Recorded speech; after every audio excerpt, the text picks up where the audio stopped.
Hello, I'm back with another process video. I'm using these die cuts, as you can see, which I've backed with some papers today, and I wanted to do a bit of a mixed media background. So I'm using the Distress Oxides and these Vicky Bouton stencils that I've got. Now, you may notice that it looks a bit like I'm sort of like butchering the, or I'm being a bit weird with the sponges here. These stencils weren't as strong as I thought they were going to be. They are quite flimsy and they do sort of like move around quite a lot. So I was having to dab the sponges instead of sort of like smoothing them around in circles to sort of blend the colour a bit more. So I was just sort of doing the best I could with those stencils. I think they would be better for spraying through maybe, but brushing and sponging through them is quite difficult. But I'd started, so I just wanted to carry on and get through these ones. So the colour Distress Oxides that I've used for this page are the Salty Ocean, Warm Lipstick, Evergreen Bough and Spiced Marmalade. I could have gone with slightly lighter tones, but they wouldn't show up that well on here after I'd done everything else I wanted to do on it. So I thought, well, if I use the brighter colours, then there was going to be stuff going on top of them anyway, which would sort of like tone them down a bit. So I'm just using the branch ones with the green there, and again, very fragile, but also yeah, they sort of like almost rip at the sponge itself, so you've got to go very careful with them. But lesson learnt.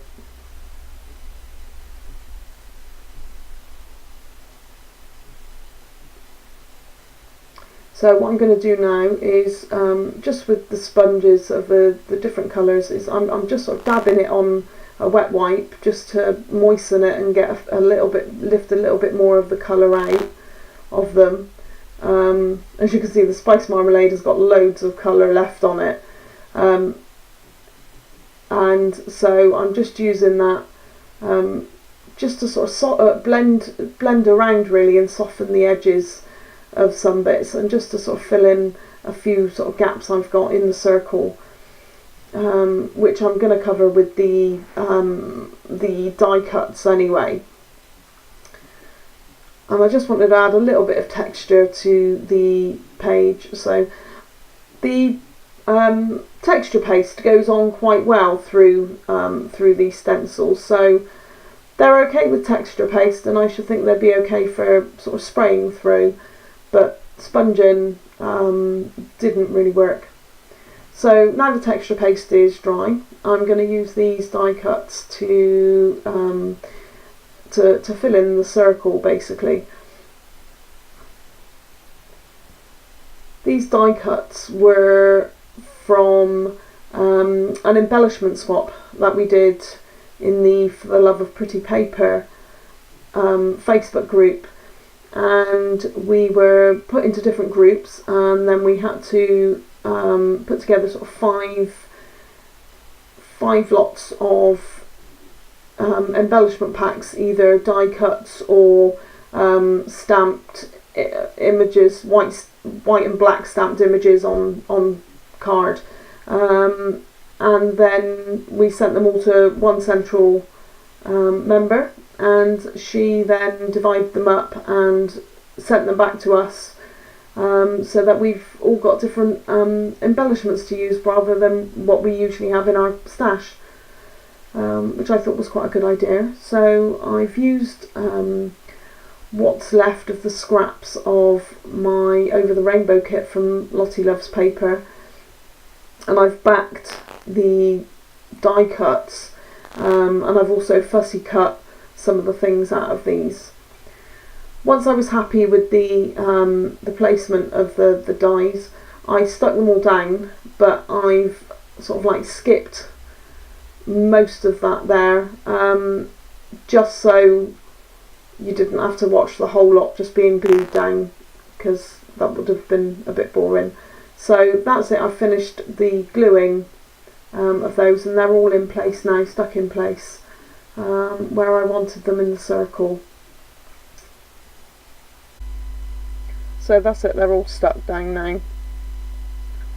I'm just going to find a couple of other embellishments that I want to add, again from the Over the Rainbow kit from Lottie Loves Paper. I'm just trying to like use up all the bits that I've got left now. So those sort of flare buttons are from the Jen Hadfield Auburn Lane collection. And then I'm just going to go through some papers to like scraps to find the matting. Now this is all I've got left of the 6x6 pad, and I found it quite hard to use the craft related paper, but the colours behind the photo work quite well. It doesn't matter what the items are, because you're not really going to see them. So I'm going to use it on this because I've found it hard to use on anything else really.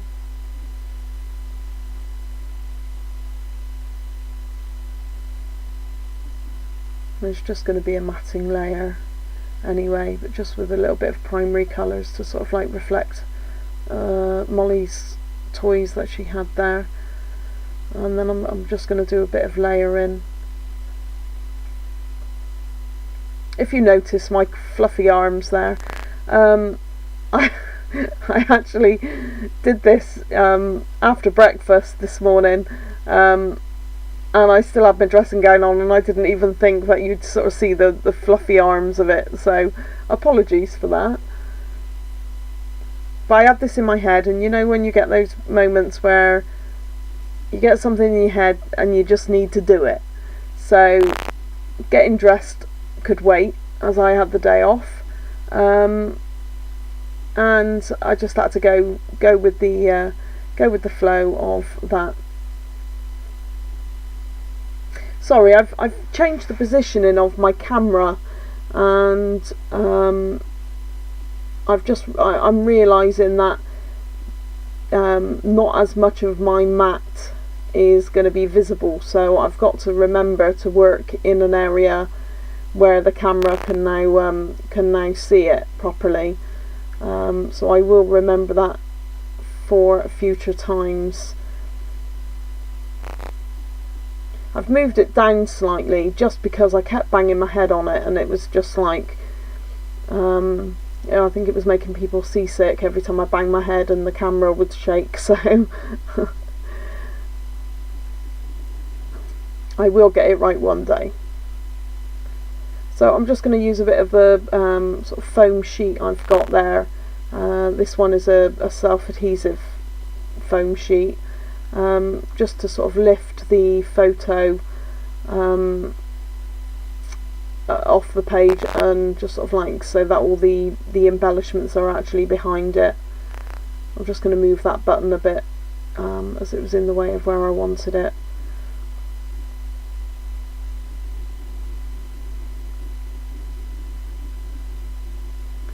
And then these pretty pink multicoloured butterflies from the Pink Paisley and Paige Taylor Evan Whimsical collection. They're all I had left of the enamel dots, and I hadn't used them on anything else. Even though I'd used the dots, I hadn't used the butterflies, and I thought they'd be quite apt on this page, and lend to the colours as well that I've used. And I'm just going to go through and make my title for the page now.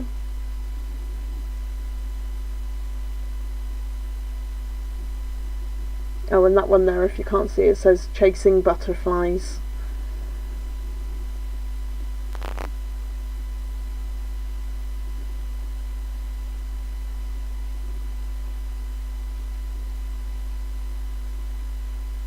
So just while I'm sticking the title down, and using the little alphas from the sticker pad there to make the rest of the title. I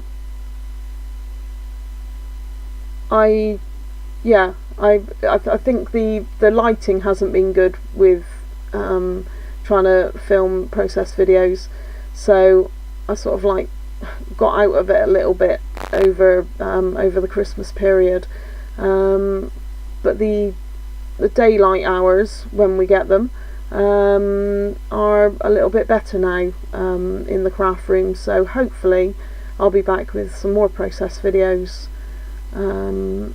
As you can see, I've written "You'll Always Be," and then I found a tag that said "Love," so I've just added a D on the end, so it's "You'll Always Be Loved." So there is my finished page, and I will be back soon with some more. Okay, bye!